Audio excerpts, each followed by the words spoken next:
John Lewis is one of the few remaining key members of the American Civil Rights Movement. He was one of the original Freedom Riders, served as the chairman of the Student Nonviolent Coordinating Committee, and was instrumental in the organization of sit-ins. Lewis currently serves as a U.S. Congressman and has served his Georgia constituents since I was fresh out of the womb.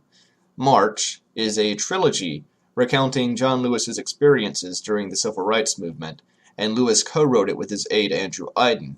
Nate Powell, one of my favorite figures in the sequential art world, is the illustrator for the series. Book 1 was released in August 2013, and Book 2 came out in January of this year. Plot summary. Starting in present day, John Lewis recounts his childhood and teen years to a few visitors that have come into his office.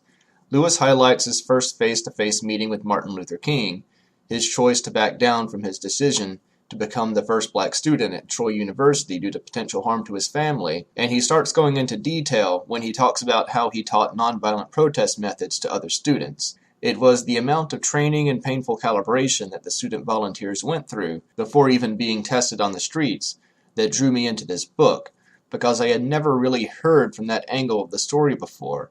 It recontextualized why the numerous marches, protests, and sit-ins never erupted into an even uglier display of mutual violent acts, and gave the difficulty of maintaining a non-violent demeanor in the face of physical harm and emotional humiliation more weight. Visuals. Nate Powell had to look up and study the faces of hundreds of civil rights activists, study period clothing and cars, and stray from the subtle surreal elements that are normally mainstays of his work, in order to make sure that the novel's visual style wouldn't end up looking like a courtroom sketch of historical figures. Powell stated that he worked from a basic skull structure and then added a few details from there. I highly commend his attention to detail in this equally detailed retelling of history. Themes.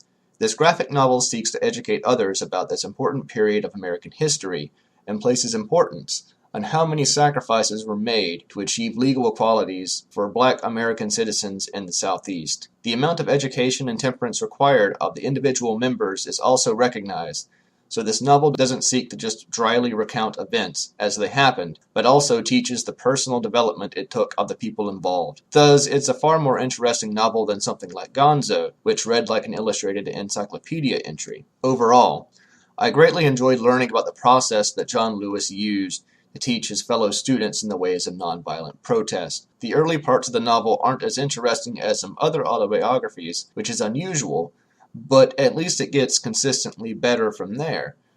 Check it out, and the second one too.